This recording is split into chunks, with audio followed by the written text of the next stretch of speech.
해가 바뀌었지만 여전히 끝날 기미가 보이지 않는 코로나19 국면. 세계 유수 제약사들이 앞다퉈 백신을 내놓으면서 긴 터널의 끝이 보일 듯 말 듯하는 이때, 터무니없게도 종이카드 한 장으로 코로나19를 예방하고 또 완치할 수 있다는 사람이 등장했다. 국내 한 의과대학 교수가 카드 안에 코로나19 치료물질을 담는 기술을 개발했다고 밝힌 것인데, 그 실체를 들여다보니 이래저래 이해하기 힘든 구석이 많다. 도대체 이 교수의 정체는 뭘까? 유튜브 댓글로 코로나19 퇴치 카드가 효과가 있는지 알아봐달라는 의뢰가 들어와 취재해봤다.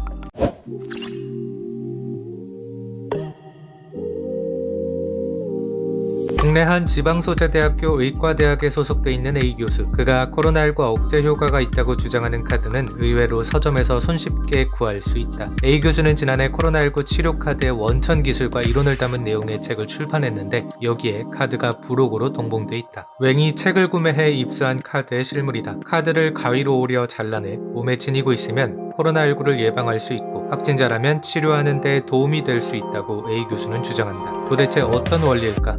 A 교수에 따르면 코로나19 치료제로 임상실험이 진행 중인 약물 나파모스타트와 코로나19 억제에 도움이 되는 천연 성분들의 3D 파동을 디지털화해 카드에 담았다고 한다. 이렇게 카드에 담긴 3D 파동은 3차원 공간의 장을 형성, 코로나19를 보호하는 일종의 보호막 역할을 하게 된다. 그는 해당 기술을 위해 특허까지 받았다고 설명한다. 실제로 한국특허정보원에 조회하면 관련 기술로 보이는 특허를 확인할 수 있다. 하지만 A 교수의 주장에 대해서 기성과학계와 의학계는 그야말로 터무니없다는 반응.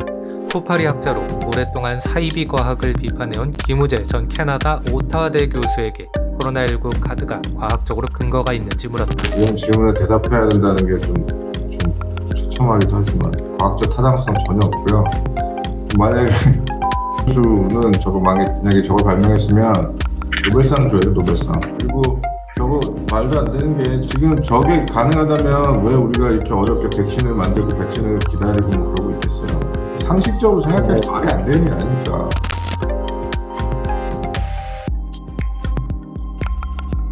사실 A 교수가 이런 주장을 하는 것은 이번이 처음이 아니다. A 교수는 지난 2010년 당뇨병과 암을 치료한다는 생명수 17억 원어치를 팔다 경찰에 적발된 바 있다. 그는 사기, 의료기기법, 식품위생법, 화장품법 위반 등의 혐의로 기소돼 대법원으로부터 벌금 2천만 원의 확정 판결을 받기까지 했다. 재밌는 점은 생명수의 원리도 코로나19 카드와 크게 다르지 않다는 거다. 치료제 성분을 세라믹 볼이라는 것에 옮긴 뒤 이를 물에 담그면 그 물이 생명수가 된다는 식인데, 양리 성분을 전기 신호로 바꿔 다른 물질로 옮길 수 있다는 측면에서 코로나19 카드의 원리와 비슷하다고 볼 수 있다. 당시 경찰은 A 교수가 해당 이론을 맹신하고 있다고 판단했다. 과학교육을 잘 받았고 평소에 과학에 대해서, 과학이 사회에 미치는 영향에 대해서 생각을 많이 해본 사람이라면 교수처럼 행동하지 않겠죠. 그리고 과학자들은 대부분 훈련 과정에서 의견을 내는데 조심스러워하는 태도를 배웁니다.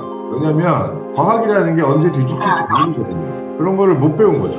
그리고 저분은 자기가 발견한 모든 것이 절대적 진리라고 믿고 있어요. 이기적이고 자기만 알고 돈을 벌고 싶은 어떤 자본주의적 욕망이 강한 사람들은 과학을 언제든지 이용할 수 있는 거예요. 과학을 이용한다는 거죠. 과학적 권위를 이용해서, 그 권위를 이용해서 돈을 벌거나 자기 이익을 취하려고 할 경우에 저렇게 과학을 아무렇지도 않게, 그러니까 과학의 필터를 무시하는 거예요. A 교수는 예나 지금이나 세간의 비판에 대해서 현대 과학으로는 증명이 되지 않았을 뿐이지 근거가 없는 기술은 아니다라는 입장. 취재대행소 웽에 보낸 이메일에서도 과학은 물질이라는 우물 안에 있다.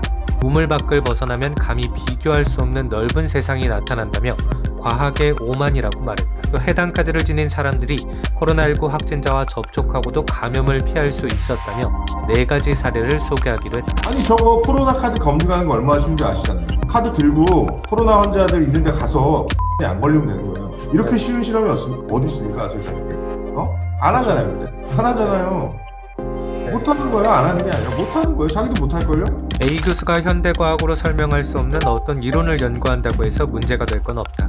다만 과학에 문외한 이들이 이에 속아 믿고 따르는 사례가 늘어나 무고한 시민들에게까지 피해가 간다면 그건 문제가 될 수 있다. 그러니까 예를 들어서 이 사람들이 그냥 혼자서 조용히 집 근처에는 사람들하고 모여가지고 3D 물카드에 대해서 토론을 한다는 거예요. 그래서 신경 안 씁니다. 개인의 자유잖아요. 또 막을 수는 없는데 사주팔자 전보로 다니는 사람들하고 똑같은 거예요. 그걸 뭘 뭐라고 합니까?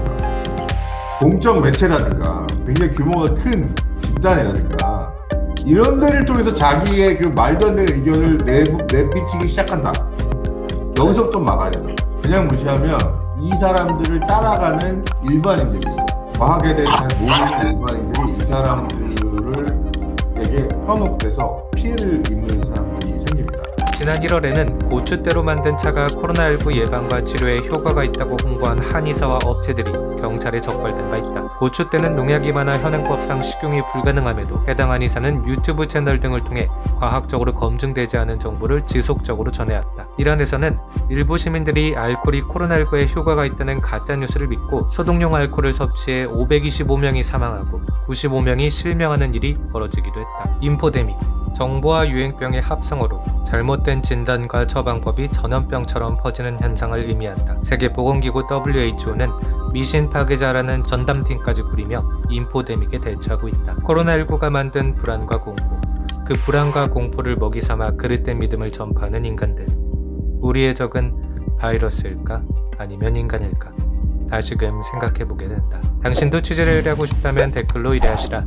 유튜브 커뮤니티에 매주 업로드 일정과 영상 주제를 올리고 있으니 구독하고 보고 싶은 영상만 골라보는 걸 추천한다.